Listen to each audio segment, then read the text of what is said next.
my name is Emma, and today I am giving you guys my May book haul and wrap-up. Before I get into all the amazing books that I read and bought and received this month, I have a really special offer that I want to give to you guys. So if you don't know already, Books of Wonder in New York City is by far my favorite bookstore I have ever encountered. If you've been on my channel for a while, you probably know that I go to a lot of book signings, and the majority of events I go to are at Books of Wonder. So they always have a ton of author events going on, and they're actually widely known for having signed copies of books, so you can go on their website and order a signed book specifically through them. Now, while I love signed books and I love getting to meet authors, I fully understand that not everyone is lucky enough to be able to do that. So Books of Wonder contacted me and asked me to share with you guys a couple of really awesome special pre-orders so you guys can have that feeling of having a book signed by your favorite author. So currently Books of Wonder is having a promotion where if you pre-order This Savage Song by Victoria Schwab before July 7th at 4 p.m., you will receive a signed and personalized copy of her book. So if you decide to pre-order this book instead of going through Barnes & Noble or Amazon, if you pre-order it through Books of Wonder, you will have it signed and your name personalized on that copy. Also, while supplies last, Harper is supplying you guys with some really awesome temporary tattoos that have to do with the release of This Savage Song, which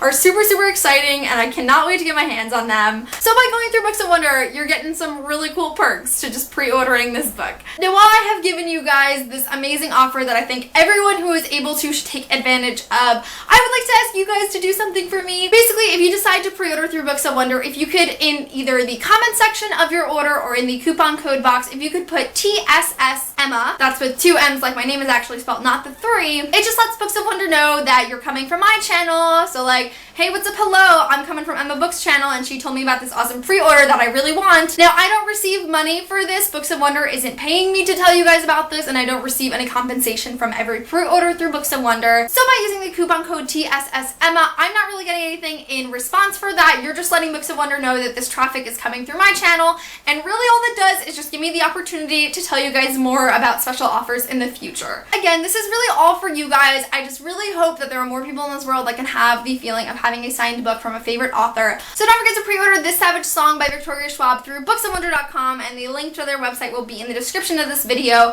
Make sure it's pre-ordered by July 7th at 4 p.m. because that is when the event for the Victoria Schwab signing at Books of Wonder starts if you're in the New York City area.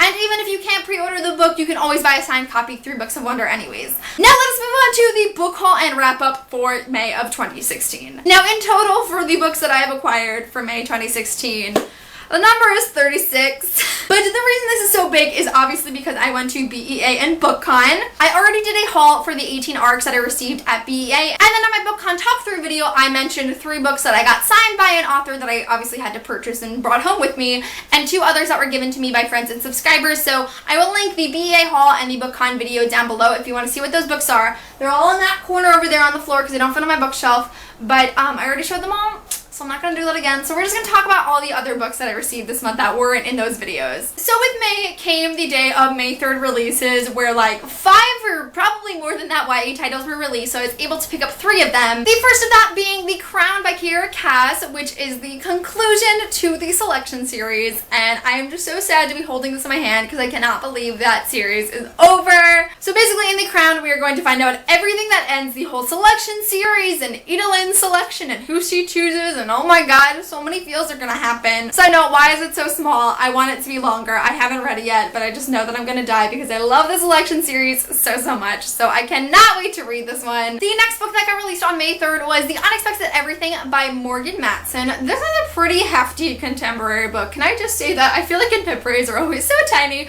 but this one is big, and it's Morgan Matson, so long Morgan Matson books just sounds absolutely fantastic to me. This is actually the readathon that I helped host the biannual Bibliothon's group book for our next readathon from July 3rd through July 9th. If you want to find out more information about the biannual Bibliothon, the channel is always linked below where you can check out our video challenges and reading challenges, which includes reading The Unexpected Everything, but I am so excited for this book. The Unexpected Everything follows a girl who is the daughter of a politician, and this girl's dad gets involved in a scandal, and so because they're living in this spotlight at the moment, her entire life changes over the summer, and I'm just really, really excited for this. I haven't read a Morgan Matson book in so long, but The Unexpected Everything, it sounds like it's going to be really great. And then the third book that I picked up on May 3rd's day of crazy releases was A Court of Mist and Fury by Sarah J. Maas. I read A Court of Thorns and Roses earlier this year on audiobook, and I loved it so much, and I'm so happy I got and read A Court of Mist and Fury so soon after. So I will be talking about this book in the wrap-up,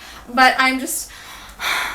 It was so good, guys. It was so good. The next book I received in the month of May was from Owl Crate, who asked me to do an unboxing for their May steampunk box, and the book that was in that box is Everland by Wendy Spinale. I will link that unboxing below because I just had so much fun unboxing all of these steampunk related items and just freaking out over this book. So if you want to see that, it's in the description. I am so excited to read Everland. I just can't even tell you how amazing this book sounds. Basically, this is a steampunk retelling of Peter Pan, to my knowledge. It takes place during the London Blitz, where a lot of disease and disaster is happening around London, obviously because we're in the middle of World War II. There's an evil man named Captain Hook who is snatching up children because he thinks if he experiments on them, then they will be able to find the cure for all of this disease that has come upon their city. And so when Gwen's sister Joanna is taken, she meets a boy named Pete who brings her to his lost boys, and they basically go underground with all of these children who are hiding from the London Blitz to kind of get her sister back. And it just sounds so epic, so amazing. I'm so excited to read another steampunk book, and I can't wait to read this book.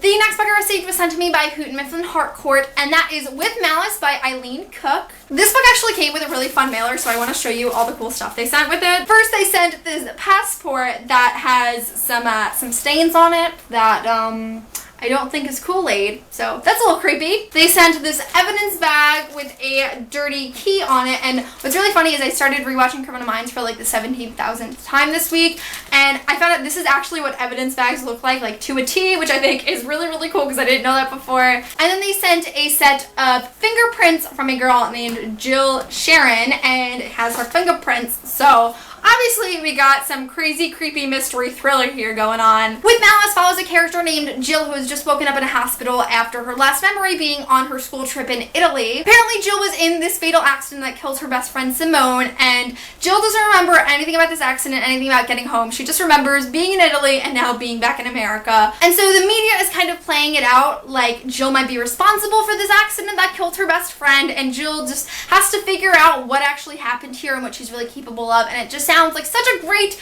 thriller, and it sounds super cool, and the people that have read it told me they really enjoyed it, so I definitely want to get to With Malice soon. The next book is another book that I received from the publisher, which was Disney Hyperion, and the book they sent me was The Cresswell Plot by Eliza Wass. This is another book that was sent in a really cool, fun mailer, so publishers, you have been stepping up your fun ARC mailing game lately. Let me tell you, I don't actually have this box anymore because my mother threw it out when I told her that she should have kept it, but here's the photo that I took.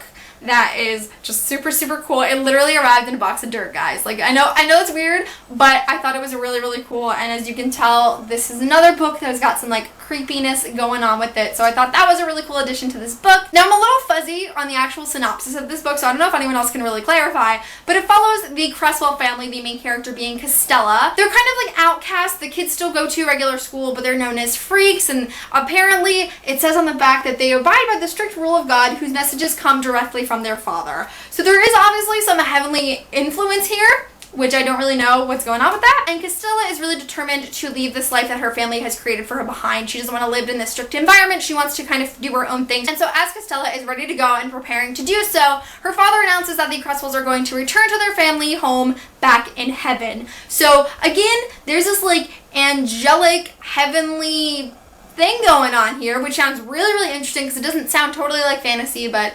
obviously people contacting with heaven isn't a normal thing. So I haven't totally grasped what this is, but I think sometimes it's more fun to go into a book that's like, you're a little fuzzy on the details and everything comes together as you read. So I'm really excited to read The Cresswell Plot, and I hope you guys are too. So nearing the end of May, I actually went to an event at Books of Wonder again because they have a lot of really great events in New York City. But they had an event called Fantastic Teen Reads where a lot of really awesome authors are there, and while I had only read from one of them, I decided to go and get their books and interact with the author. So I'm going to show you those books. The first of those being the Star Trek Church Queen by Roshni Chashki. I hope I'm pronouncing that right. The Star Church Queen has gotten a lot of buzz on BookTube lately. It follows a girl named Maya who believes her life is cursed with death and destruction. Her father arranges a political alliance marriage where Maya ends up becoming queen. Through her newfound role in this society, she finds her voice and power, but also compassion through her new husband. But her husband has got some shady secrets going on, and she kind of has to investigate and find out what those secrets are and how can she really trust him after they build all of this trust.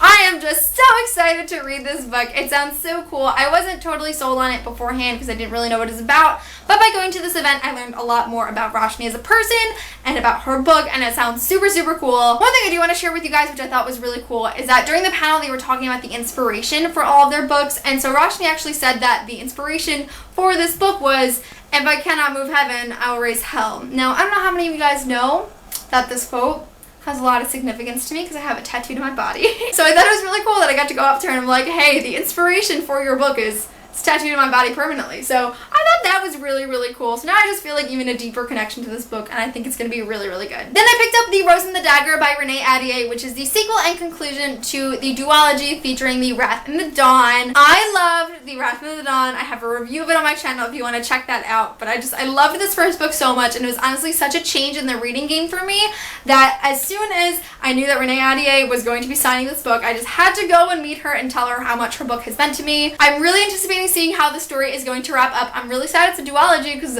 duologies are never enough for me and standalones are never enough. I need like at least a trilogy to fully feel connected to a story. So I know there's novellas out, which is going to be great, but I'm really excited to read I've already read The Wrath and the Dawn. I'm really excited to read The Rose and the Dagger. Now, I hadn't read The Winter's Curse beforehand, but I had been seeing this beautiful cover at Barnes & Noble for 2 years, and I wanted it for so long, but I never got around to it. So I was like, you know what? This always going to be there. Let me talk to her. I know I want to read her books and be able to pick it up soon. I actually started this the day after the event, and I finished it very quickly and I loved it, but I'll talk about that more in the wrap-up. But I've been really addicted to the Winter's Trilogy lately, so this was definitely a productive purchase. And then the last two books that I received in May are actually from a subscriber who just wanted to send me a gift, which is just so awesome. So a lovely lady named Catherine sent me 13 Reasons Why by Jay Asher, as well as Never Always Sometimes by Adi Ali Said. Names. I can't do this. Why do authors have to have so many complicated names? One of the things that Catherine had mentioned is that both of these are either local authors or they take place in her home city, which I think was just really cool and meant a lot to me that she wanted to have that connection with me and me reading books from where she's from, and I just thought that was so cool, and I wasn't expecting these, so thank you so much, Catherine, for sending them to me. I'm really, really excited to read both of these. That's it for the haul. Let's move on to the wrap-up. So the first book that I read in the month of May was, of course, A Court of Mist and Fury by Sarah J. Maas. I don't know if I want to do a review for this book because I feel like it would be more of a discussion of things I have to say about things that happened rather than me talking about